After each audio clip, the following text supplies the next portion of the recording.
I'm going to fire off, man. So, you are the president and CEO of Oswego Health. That's awesome, but we're going to get into the nitty gritty real quick.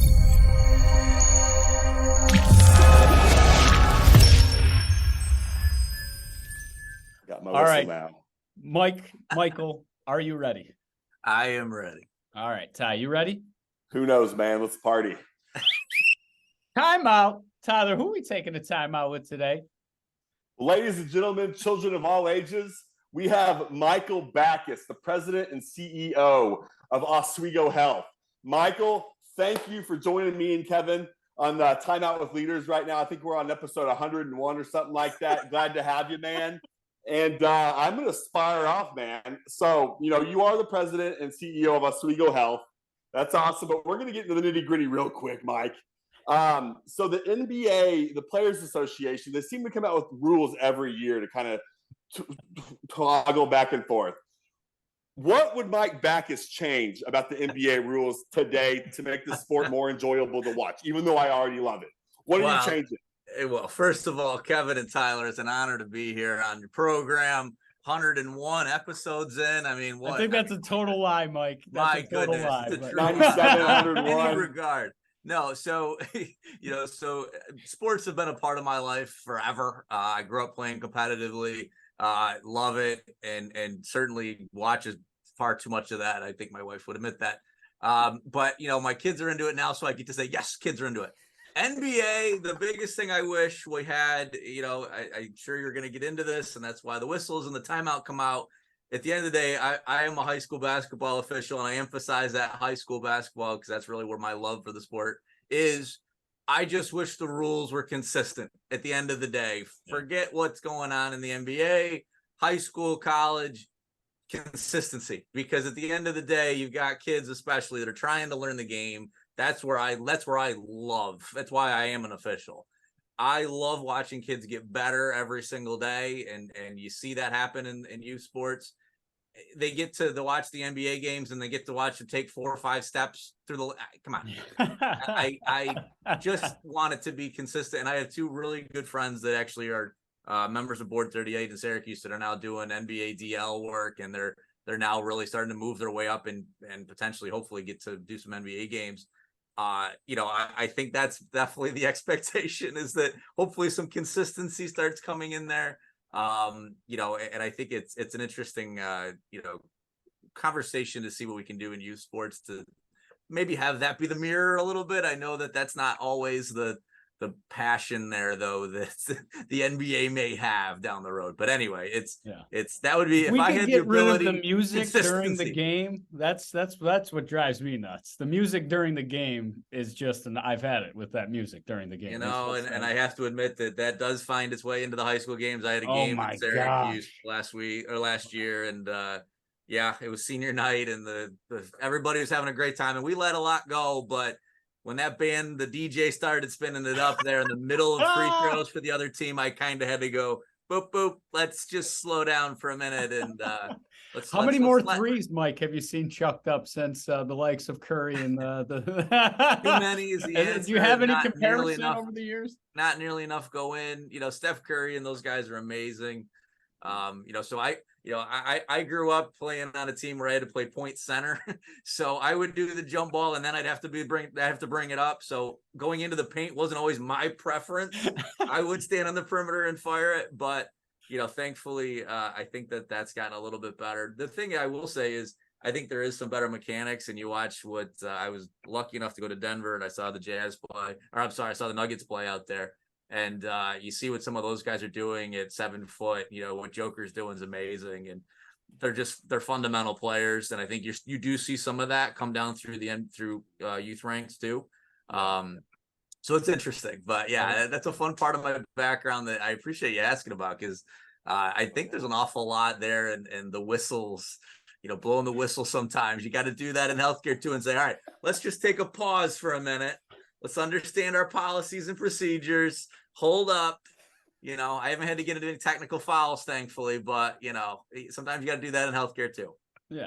And in refereeing, sometimes you gotta let things go to be agile and nimble too. So I think you get to understand that rules are not always set in stone if there's a better way to do it. Flow of the game matters, gentlemen. Yeah, I love that. Flow of the game matters. Thank you. Watching March Madness this year, I would have loved that sentiment shared with some of those referees because they just kill the end of the games. And it's just, I think sometimes you get a little bit ahead of your skis. That can happen in officiating. There's no doubt about it. I'm guilty of it, I'm sure. Yeah. I know I'm not blowing the whistle with there's 1 second left. I'm letting it play out in whatever form. I don't want to blow that whistle. I never want to be the story. That is for sure within the game. That's the hero. That's probably why you are a leader now at Oswego Health. But kind of going through, I wanted to get back to some fun, get to know you questions and really say, if Tyler and I were driving through your town, your neck of the woods, that busy street that everybody has to drive down, headed to your campus, headed to the school, what's that one message that you would like everybody to start and end their day with by passing that sign? Yeah, I mean, I think Oswego Health in particular, we've really done a great job for 142 years of being that community hospital health system that, the greater Oswego community, we're here on the shores of Lake Ontario. We've embedded ourselves in this community. We've been here. We've been a major employer for a long time. We've got, nuclear power facilities locally. We've got a state university, at Oswego here in the community, and we've been rural, but suburban in some regards to Syracuse. We're only half an hour, 45 minutes from downtown Syracuse. So it's not like we're all that far away when it really comes down to it. So I really like to think of us being that consistent partner that's embedded in our community, that's focused on quality care. If I have to really put all the definitions behind it, that's what Oswego Health is.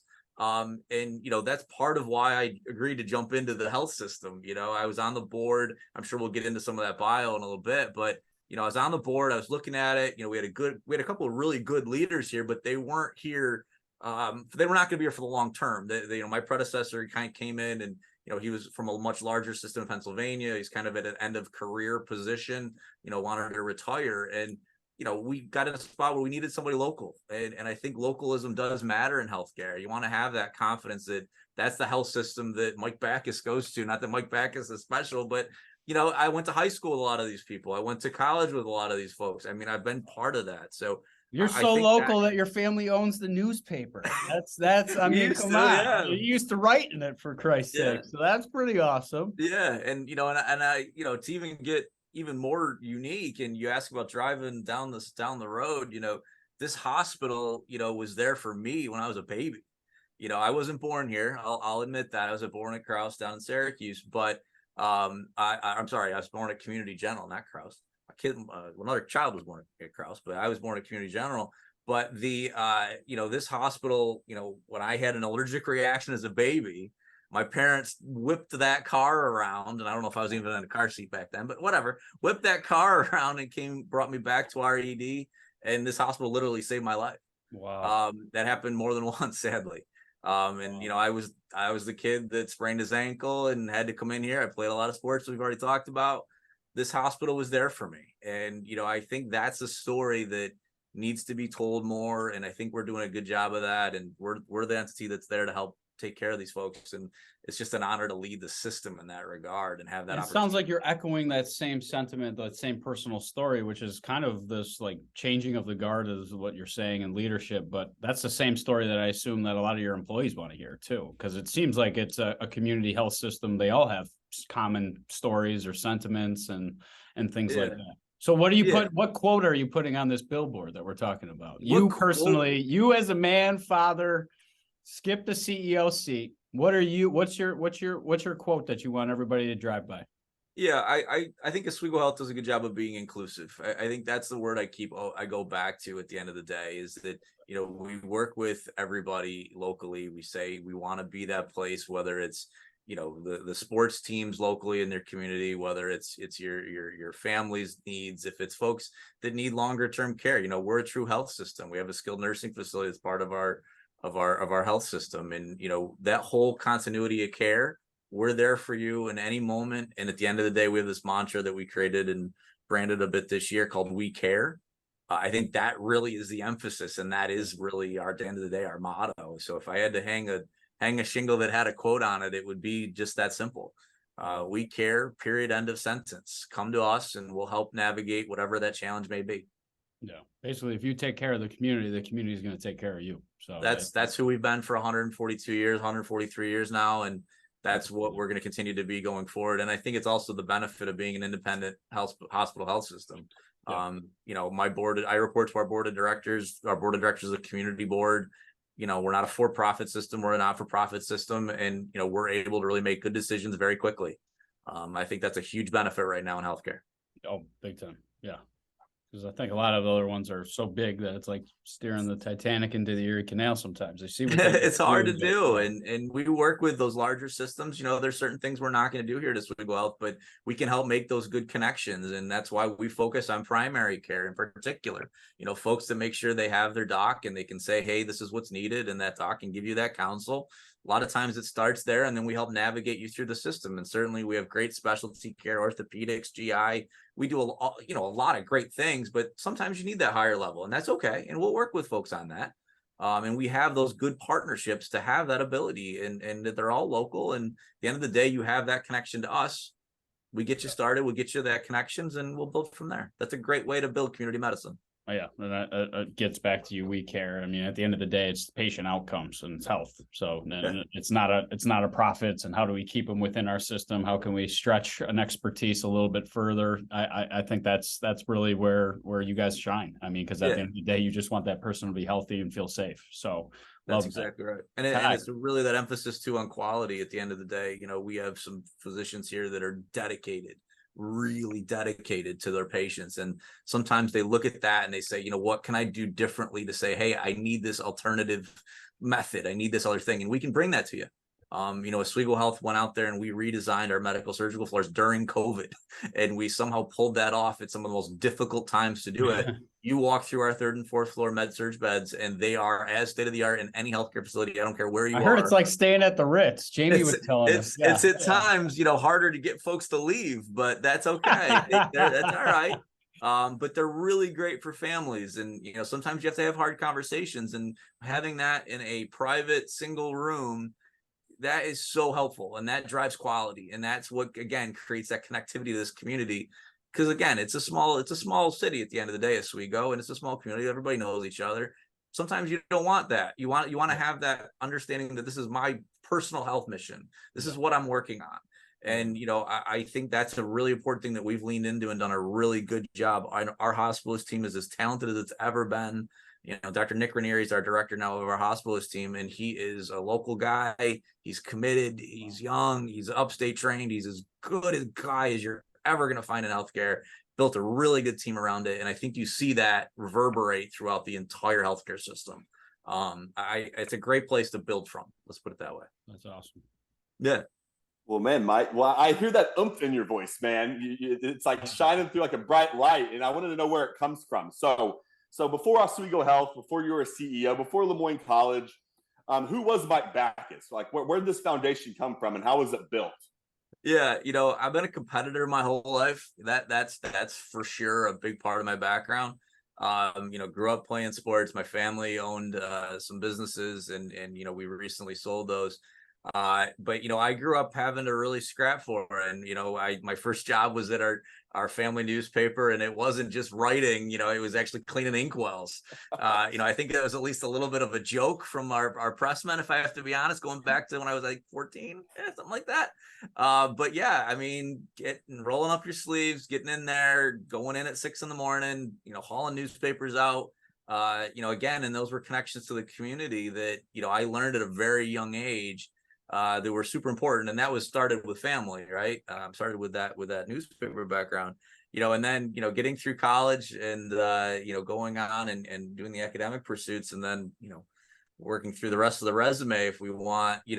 I've had a diversified path, and I think that's beneficial, especially in today's world, especially the last several years in healthcare, because so much of what we've had to do comes from government, it comes from public affairs, it comes from public relations, it's communication, it's management. You know, a lot of that speaks to that ability to weave in many different talents and many different backgrounds. And sometimes it's pressing pause and hitting the whistle and saying, let's take a minute. Let's go back to the rule book. I think that is important too. But that's where I started and where I've come from. And, you know, a lot of it is just embedded in this community because I grew up in Mexico, New York, which is just down the road, you know, 15 minutes away from Oswego. And, you know, I'm very proud to be raising my family there now.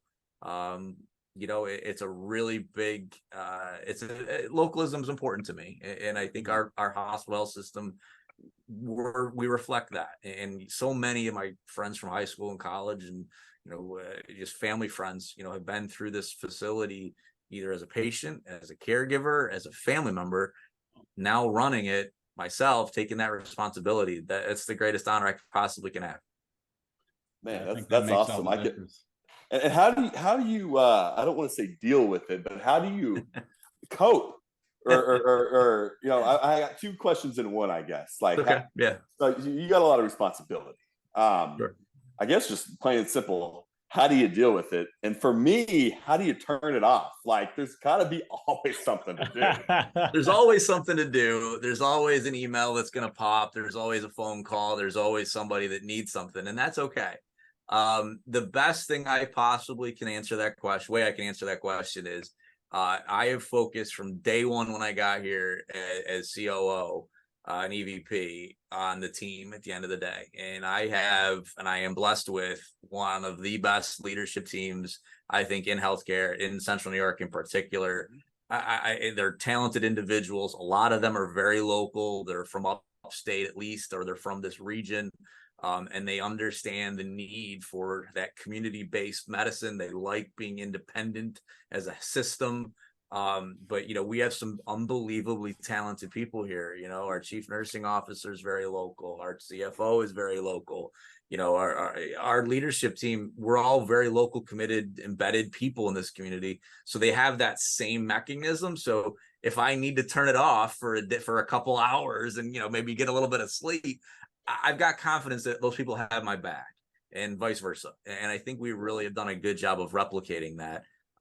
It's hard. I'm not gonna sugarcoat that. It's a really big challenge to keep everything aligned and keep driving forward on that. I'll also say I'm blessed to have a board of directors that's community-based. They are local. They are a lot of business owners. They understand how hard this is from a day-to-day perspective because in many respects, they lived COVID the last 3 years with us because we had to say to them, listen, nothing makes sense anymore from a financial perspective. That was part of healthcare. It got stood on its ear in healthcare. You saw costs rise with inflation. You saw those big time challenges come in from a staffing perspective. We had to be very transparent. That's another word that I will always go back to as a leader. We had to be very transparent and say, these are real challenges we're dealing with. It's going to be different now and we have to redesign the way we do our reporting. I'm blessed to have a board of directors that was with us from day one on that. And I think they've really done a good job of helping us now design a strategic plan out of that. But we had to be willing to share and be a little bit vulnerable too, and say, you know, we do get overwhelmed. You know, we need an extra minute. This plan isn't quite baked. It's not quite ready. And they lived that with us and we shared that with them. And then we built out of it. So it's hard. It's not easy to compartmentalize always. I've always been pretty good about that. You know, sometimes you have a tough game. You got to put that aside and you got to move on and practice tomorrow. We'll be there. Yeah. That's healthcare too. You know, you've got a tough outcome. You have a tough situation. You got to manage that. And then at the end of the day, work through it. And you know, there's going to be that next patient coming in the door tomorrow. You make sure you go back and you stay true to who you are and your policies and your procedures. And you always look to get better. That's the great thing. I have kind of a phrase I use. I meet with all our employees every week. When they first start, all of our new hires, I meet with them with our HR director, the first week when they're here during orientation. And one of the things I say every single time is any health organization is a learning organization. That is a mantra that I will always hear to. And I think our leadership team does too. And sometimes that helps you kind of take that step back too and manage those more difficult conversations. Just big time. I mean, you mentioned a couple of things. Transparency, greatest way to rebuild trust that may or may not have been lost during the pandemic. Very stressful time for a lot of different people. And then just being vulnerable. I think that's the only real way to kind of rebuild some of that social fabric in order to really become a learning organization. I'm going to ask you to kind of dive a little bit deeper into what it means to you to be a learning organization or a learning leader, because I think that is it, right? I think that is the curiosity button. I think that's the continuous innovation button. I heard you say I have surrounded by a great team, so I trust them and they have my back. Your frontline employees, even the people that are the janitorial services, want to know that you have their back as well. How do you become and how do you foster that learning organization to continuously improve and get better? Yeah, so one of my favorite books, it's probably actually my favorite book, and I got it during my MPA. It's called Fierce Conversations by Dr. Susan Scott. And it talks an awful lot about not being afraid to have that difficult conversation because you're going to learn from it. Yeah. And I think that was something that I really latched onto, especially during COVID when we were here. You know, you mentioned our janitorial team, our EVS squad. They really were the folks at the end of the day that helped us get through COVID. You know, our nursing staff, Kurt, certainly, our respiratory therapy team, no question about it. But that EVS team really took ownership of our facility and said, we're going to do what we can to make sure from an infectious disease control standpoint, we're there and we're providing that quality that we really want. And they owned it. And I just think that was so impactful for us. And, you know, we had, you know, great conversations. We had this daily huddle, sometimes 2-3 times a day, to talk through whatever our challenges were in a very transparent manner. And, you know, we really called it out and said, listen, if you're having a hard time with something, bring in your resources. Don't be afraid to say, hey, I need X, Y, or Z. And that was really beneficial. You know, our medical surgical project, like I mentioned earlier, we renovated our 3rd and 4th floor here. Our team said we need to pause that. We had to pause in the middle of COVID. It cost us a bunch of money, but it was the right decision to make. We were able to get it done because we did that. We took care of patients, we managed it, and then we executed on the long run, and it worked. And I think it's that same metric, that same taking that time, learning from what you're doing, and not being afraid of a hard conversation. You know, I think you really need to be able to do that, especially the other word I'll use is empathy. You know, people went through a really difficult time, and you said there's a version of trust in there and faith that you need to have in healthcare. Sometimes you've got to have that empathetic moment to say, where are you personally, you know, and what can I do to help you on that? I like to think I try to be an empathetic leader, and I think that I've built that a little bit within the team to say, listen, let's take a minute and put ourselves in somebody else's shoes for a sec and say, hey, this is why they're saying I need X, Y, or Z.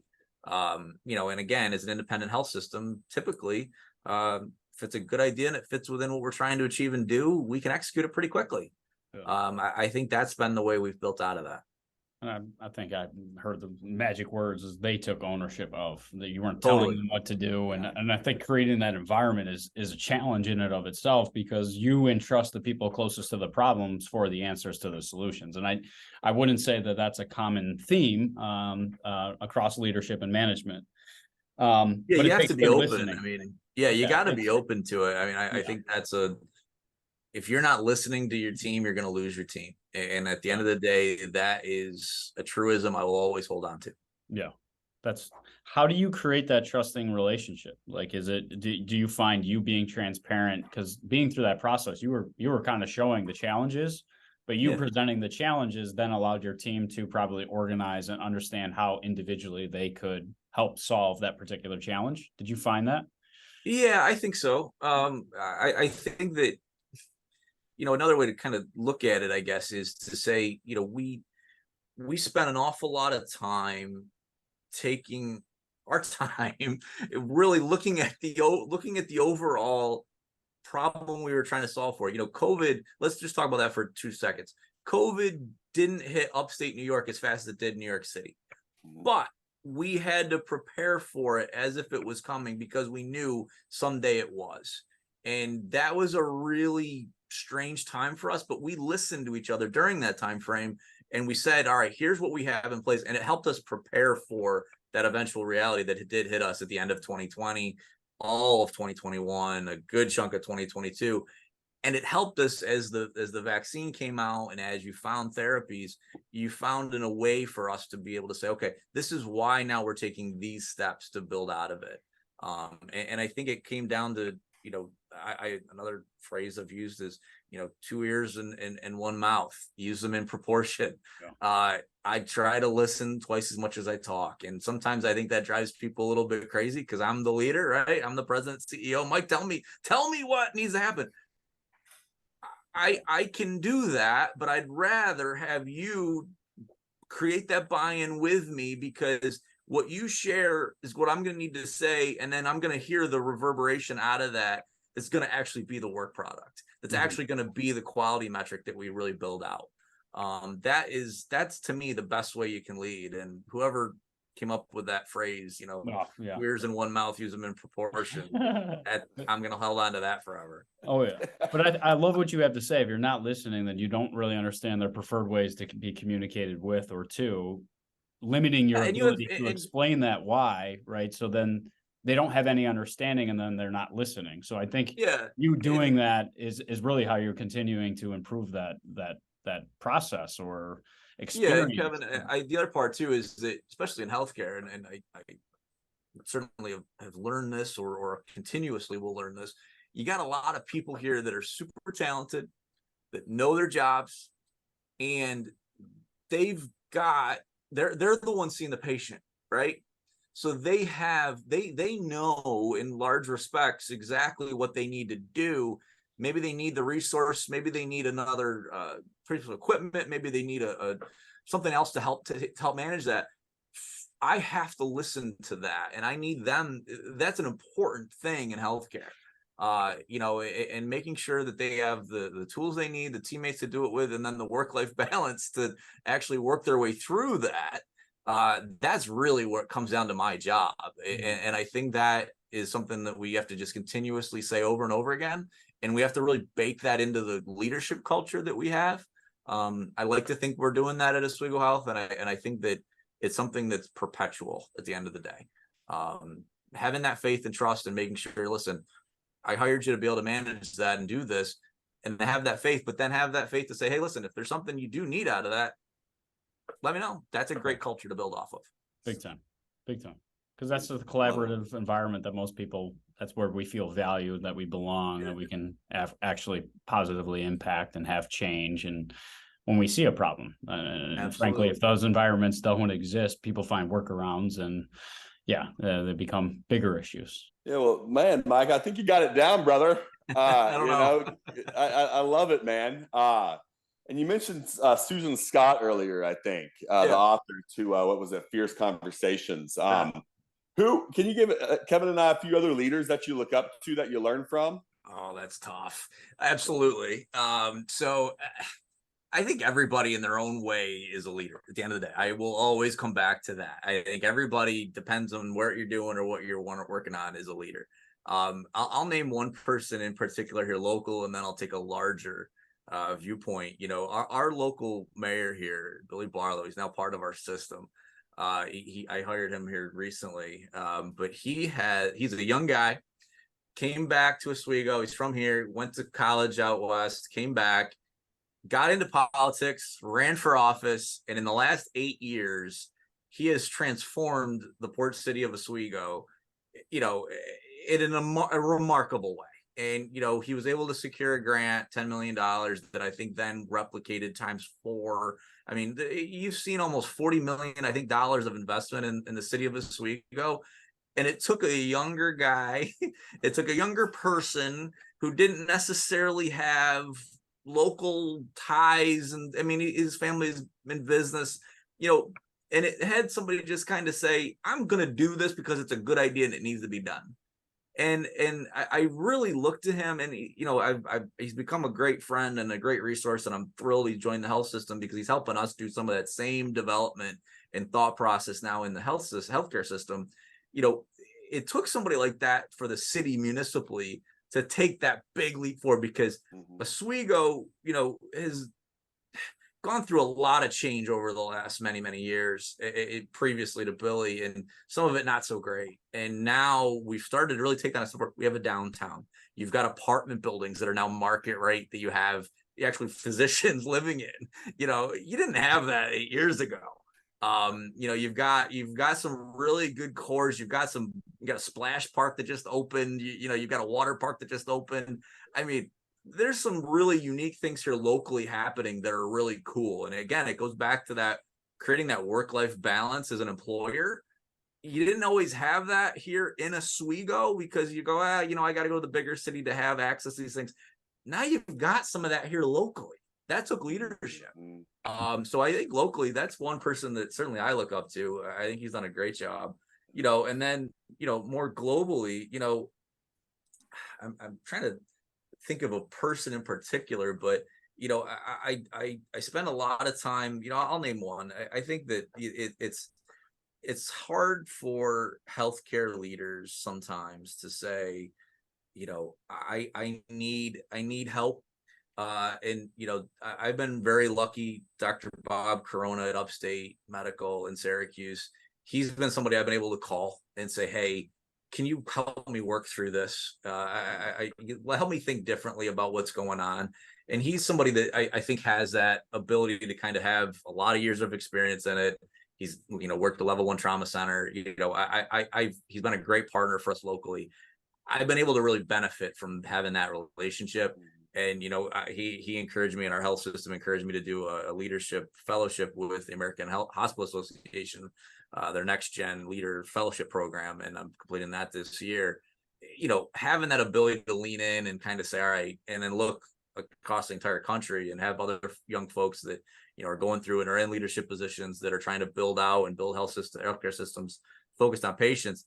Having that ability, having that local tie, but then having that national impact has been really beneficial to me. And again, there's a local tie to that because we do work very closely with Upstate. We work very closely with all 3 systems down in Syracuse. But having that has been very beneficial to us as Oswego Health as well. Dude, right on, Mike. And you keep saying the word consistently. I think you started out with your basketball rules was consistent. And to me, man, like healthcare is like, I don't care how good you are at it today, but how long can you go, right? It doesn't stop. How do you and your squad over there? I guess I don't want to talk about work-life balance too much, but how do you keep that consistency at all times, right? Because one bad egg ain't good, right? When it comes to health. I get your question, Tyler. It's you've got to be always on and ready. The challenge though is having, like I said earlier, having that team that you trust. And I think that's what we're trying to build towards. Again, it's perpetual. You've got to always be on that grind because it's our responsibility to go out and recruit those folks. But I think we do a good job of that. And, always look into the future too. Part of our strategic plan, which we just ratified with our board, talks about expansion. I think in today's world, it's not something that healthcare systems are always looking at because of how difficult it's been. But our board, our team, we brought in a third-party vendor to help us work through this. They said, you're doing all of the things right. You're kind of that continuum of care that people can say, I don't really know how I accessed your health system, but now you've helped me navigate this challenge I'm working through, and I've gotten to this. That's a really cool thing to have and replicate. We need to now expand upon that. I think that's part of our obligation. So yeah, and I think it is to allowing people to take time when they want it as well.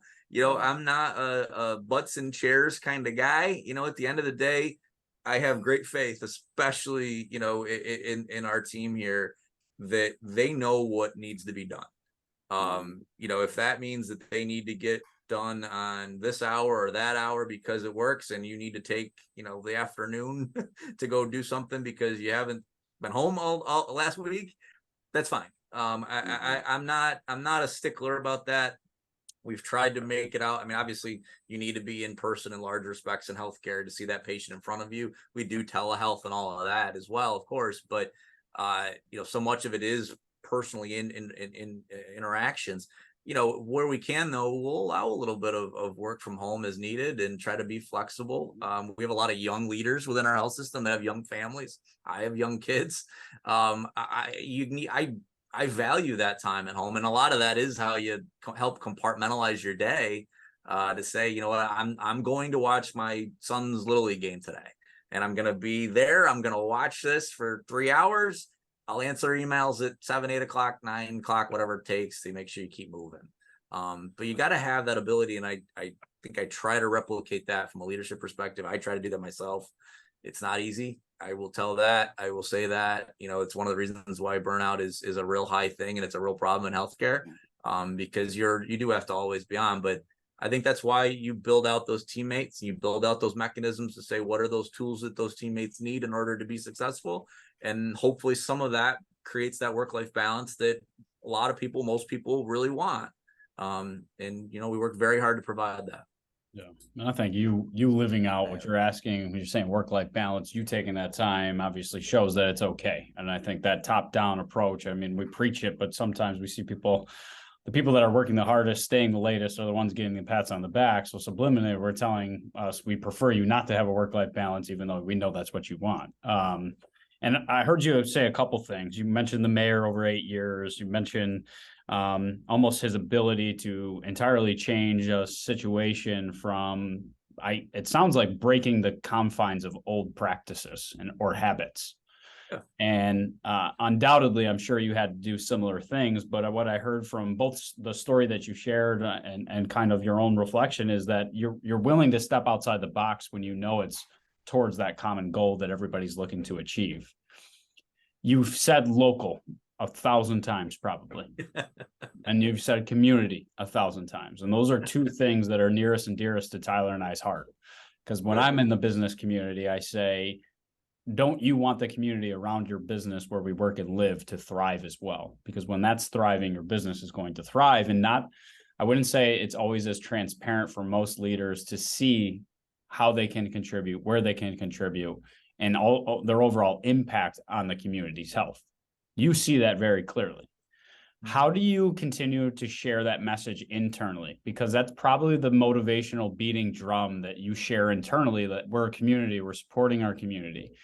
You're hearing all the great stories because you're the CEO, so I'm sure you hear a lot of the great stories. How do you make sure you're effectively, and your team is effectively, resharing those stories internally to fuel that passion, that purpose, that most people understand it's going to be a stressful situation, but they love to see and know that they're making a difference? How do you make sure that you reinforce that message?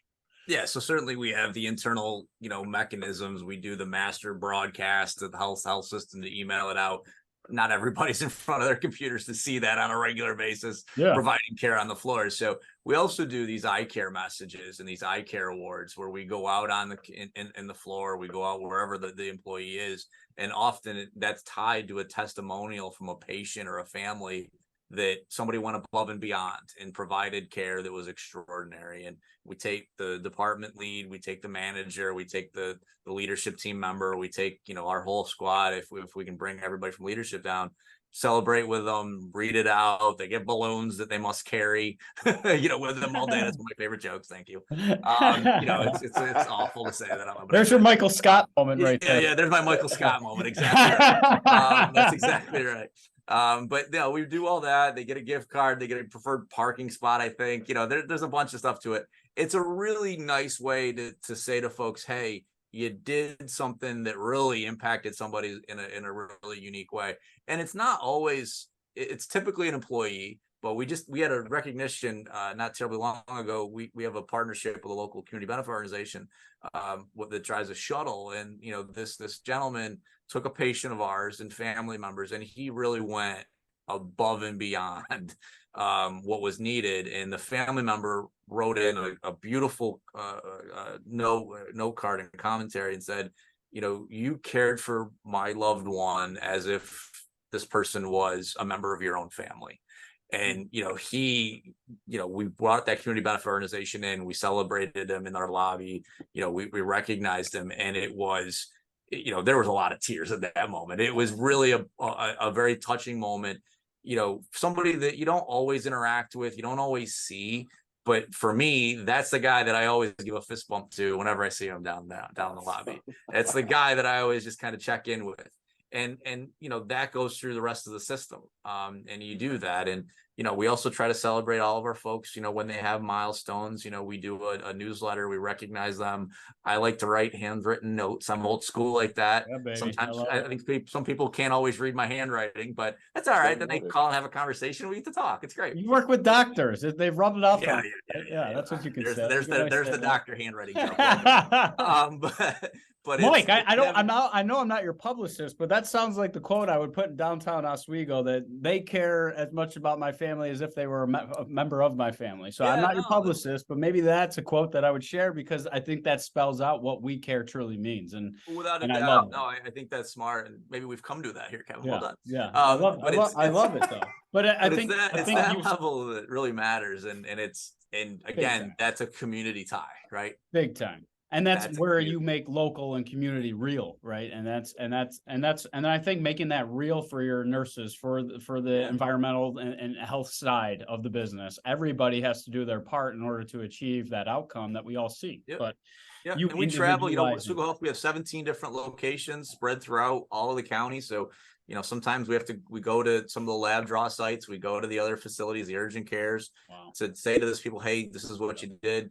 Those people don't always see us. They don't always see people because you're off site.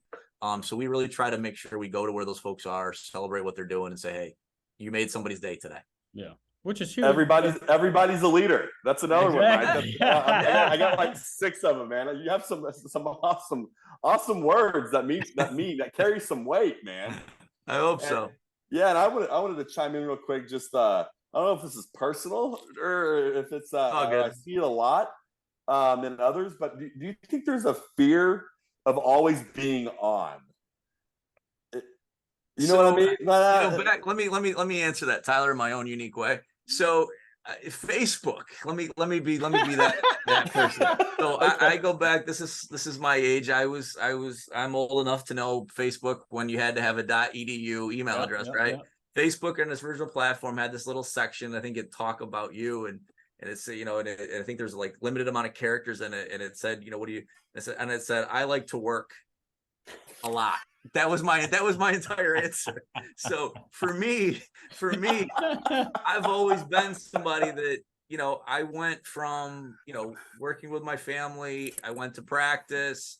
Typically there was a game or something else at the end of the day. And then I'd go back home and I'd shoot another couple hundred jumpers in my yard. So I've always been that person that's kind of always been on. I know that, but I also know that that's not everybody. Again, I go back to that empathy conversation. I know that others are people that, listen, I clock in, I clock out, Mike, and that's it. And I respect that. There's great benefits to people like that too. I think I also compartmentalize real well. There's tough conversations that have to happen in leadership, right? You have to be willing to be part of that. But you also have to be understanding, listen, I've done my research, I've done my homework. I understand the situation. I've come to a conclusion that I can stand behind personally, ethically, professionally. This is what we're going to do. And then we're going to move on to the next conversation. I think you have to be able to do that as a leader. You have to be able to compartmentalize, knowing that you've done your time, you've researched it, you've been part of it. You do that, you're going to make good decisions. And 9 times out of 10, they're going to work to your benefit. No. But compartmentalizing that ego and being able to ask for help, I think, is a vulnerability that most people aren't willing to do. So I think that ability shows that, hey, I don't know everything. I don't want to know everything. That's why I hired you, is really what a lot of people are looking to give. Because people, it's fascinating. If they really ultimately want to perform. But they need to know what the performance metrics are. They need to know kind of how they're doing within the moment. And like I shared before we got on the show, my father worked in a healthcare system and I grew up in one. And actually that was the path that I really wanted to go down, and it didn't work out, right? So resilience factor, trying to figure out why I wanted healthcare. It's just that you would see somebody broken, you were able to help and watch them walk out healthy, right? That was gratifying for me. And I think and sometimes there is this dynamic that I saw and witnessed between doctors, nurses, and frontline staff, that those same egos are very hard to put aside and ask for help because they are supposed to know those answers. How do you preach, because we're big on diversity, equity, inclusion, and belonging, and it's a real challenge within healthcare because healthcare models really society outside of the walls of its business. How do you help to mediate that? How do you help to build that connection, that bond that is so important to the overall patient experience? Don't get me wrong, having a single room, having my privacy, yes, that's a part of my patient experience, but at the end of the day, it's typically those nurses and that cleaning crew that is interacting with me most that has the most impact on my overall experience. Yeah, it's replicating that leadership, those leadership traits to me. It's making sure that those folks, no matter what position you're in within the healthcare system, your interaction with that patient comes from the same mission. It comes from the same values. It comes from that same, this is why I'm doing what I do. This is why I work at Oswego Health. That I think is the answer to all of it. And it comes from that core, saying, listen, we care about you as an individual. A lot of times, I mean, I stress this. I know I've said it a lot today, but a lot of times that caregiver or that person is interacting with somebody that they may see in the grocery store. They might be a relative, they might be a friend, they might have some level of connection. That's community medicine. And, understanding that and saying, hey, let's bring whatever resources we need to the table to take care of that moment. That's quality care. Yeah. And I think we do really well with that here at Oswego Health. So we emphasize on that, we build towards that. And the DEI side of it, understanding that there's lots of people that come through our doors from a lot of different walks of life, and that's okay. I shout out our Lakeview Center for Mental Health and Wellness an awful lot. It's a brand new facility. We received a transformation grant from the state of New York, and then put in, I think, another $4 million, I think, of our own money from Oswego Health. And we scaled up a tremendous community resource in behavioral health that, is really state of the art. It is the only thing I've ever said negatively about it is I just wish we could have built a second floor. Yeah. We took an old grocery store. Yeah, we took an old grocery store, renovated the heck out of it, and built a tremendous community resource in a very, very difficult service line. Behavioral health is hard work. It just is. And it meets people at times when you, like you said, might be a little bit broken. And you got to figure out a way to say, all right, what pieces can I put back together today to take care of that individual? And we have some really tremendous people in our health system that speak to that really well. Jamie Lashinsky, our chief brand officer, senior vice president, she does a great job of communicating some great stories and talking about why it's impactful for her, given some of her journeys. I think that's really important for us as a health system to continue to replicate and talk about, and why we're making some of those investments in care. That's not always something that happens in healthcare. It's not something that always happens in hospitals, especially smaller hospitals. Oswego Health has said, we're going to own that because it's important to our community. Yeah. And that's always fascinated me, is sometimes in healthcare systems, you want the best patient outcomes, but you're asking a sick person to take care of a sick person and expect somebody to come out okay. And that's, and because they're sacrificing their own health to help others. And mental health, behavioral health, like you said, is really this emerging need, whether it's now people know there's more resources out there for whatever reason during the pandemic, the social isolation, loss, whatever the reason, mental health. How have you normalized that conversation? Because in healthcare too, that was usually something that was asked to be put aside. Yep. And just like in all other businesses, that hey, that's not so important. I think Oswego Health, and I'm not going to take credit for it, because we as a system made this decision. I was on the board, but under our previous CEO, we made this decision to go after this and work on it and build on it. And it was a part of our system that was part of an older facility. Wasn't great. It just wasn't. We wanted it to be great. If we were going to do behavioral health services, we wanted to do it right, and we committed ourselves and we jumped in with that. It's extraordinarily difficult work, but it's meaningful and needed. And it's also something that I think, I don't want to say there's generational change, but I think people are more accepting of those conversations now. It's okay to say I'm having a really tough day and I'm at a point where I'm not good. I think that's okay. And again, it goes back to that vulnerability and being willing to be part of that. We had a local family here that gave a tremendous philanthropic gift to us. It is focused around mental health and wellness. the family for the first time told their story about their brother, their son that had a mental health challenge. And you know, that's that. And again, local family. These are people that are in our community, in our schools, own a business, really, you know, impactful story, but they were willing to share that and talk about it. That's better than anything you can ask for. That's that vulnerability that reaffirming to our team that we're making the right investments. That's the other side. Vulnerability. It's that storytelling. Yeah, I mean, being Jesus willing to be Buddha, part of it. And we talk about them 2,000 plus years later. Why? Because it's a story, right? And stories allow us to emotionally connect. And I love what you said. Glad that I do see the generational differences, like you're talking about, though, Mike. I saw, because I saw it with my father, I saw it with my grandparents, that they almost over compartmentalized, that they separated their personal self from their professional self, and they were two almost independent people. And you talk about being in tune with your emotions and more accepting of the conversations and being. How have you built that confidence? Because that's what I would say Tyler and I have seen is people that are confident with themselves and healthy, right? I know who I am. I'm comfortable with it. Ask the best questions and are willing to actually listen to the answers. There's a question, Kevin. I'll go back to some of my academic training, I think. And part of it is, you know, let me answer it this way. So grown up competitively, you know, I knew that I had to be the leader playing hoops. I came up, I played on the varsity team at a young age. I was always playing with older kids. I was always willing to take on a leadership role, right? And there were times when we were not the best team on the court, but I knew that I was going to help us get through that game. I was going to help us work through it. I was going to help improve what we were trying to do. And we were going to be competitive. We were going to work hard on that, right? And I knew that became part of me, that, you know, we may not win today, but at the end of the day, I'm going to give everything I got to put us in the best possible position to be successful. I want to say at Lemoyne, you know, I always shout out Lemoyne College. You know, I did my undergraduate work there. Lemoyne is a Jesuit institution.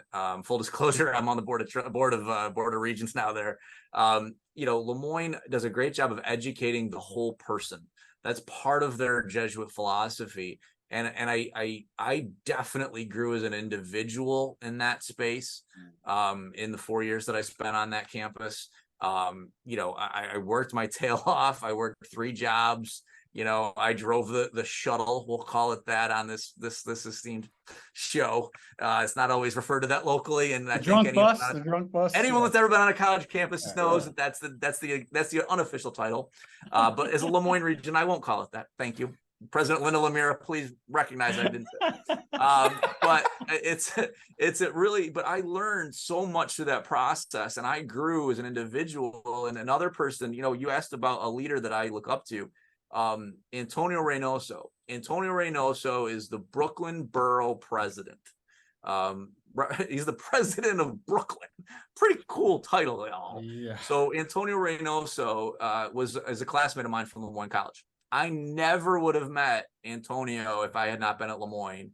Wow. He and I, you know, we both played rec hoops. We both played in the gym. I think he threw an elbow once. I threw an elbow once. I'm quite sure. You know, we had a great following and a great friendship through that. We both found our way into politics in some regards. You know, he stayed in politics and been extraordinarily successful. And I followed and supported his journey through that. And he's been there for me. And we've done some stuff locally, you know, to help you know, upstate New York, just from a political perspective. But he has been somebody that Lemoyne taught me. You know, I'm from a small town. You know, I didn't really have a lot of experience, you know, working with other folks with backgrounds like Antonio's. I learned from him, and it started. And again, it kind of was cool because it started on the court. You know what I mean? That's part of my background. It was hoops, and you know, he and I got to learn that. We met people, we played against each other, we shook hands, we went hard. And we were competitors. And I think that's also part of that political part of it. So, and we found that journey together. So I think that's the way I think, Kevin, I'd answer that, is just to kind of say, the whole person matters. And that's a part of me. I like to think I lead that way. And I think it gets back to your competitiveness, right? And when you're competitive in sports, you're willing to change your jump shot Sure. if you know it's going to be better, and then you practice that jump shot so then it becomes routine and then habit. And I think that's kind of that same lesson that I would say is that's why I always want to get better. That's why I ask for feedback, frankly, because it could be a lonely place when everybody's agreeing with you. It's hard to come up with new ideas, right? Yeah, and Jamie would tell me, and anybody else on our leadership team would say, I say this repeatedly, that tell me I'm wrong. Yeah. It's okay. I'm willing to be wrong. I probably am. I asked that question very much from a vulnerable status to say, listen, we're all going to collectively come to the right decision, but we all have to say, what's our position? What's our thought on the issue? Collectively, then we'll find the best way forward. Love that. Yeah, this is. I mean, I'm just going back to I like to work, man. I know that got me going. Who I am, man. That's what it is. I like who I am. It's who I am. That's awesome. But guys, I got to run right now. But Mike, it's been more than a pleasure, man. This has been fun. Next time I'm up seeing Kevin, let's grab some sub shot, man. Let's do it. I can't remember when I get there, but I'll figure it out once I get there. It's a nice menu. There's lots of good options, and we'd be happy to do that. That'd be great. That would be awesome. Mike, I just want to say thank you too. Thanks for sharing all those stories, all those insights, and just saying yes to being on a show like this and sharing your passion. And hopefully we taught somebody else to think a little bit differently or take one of these lessons and start to apply it to what they're doing. Because at the end of the day, like you said, everybody's a leader. It just doesn't take a title to make you a leader. So I really appreciate you being on the show. It's my pleasure. And thank you for the opportunity.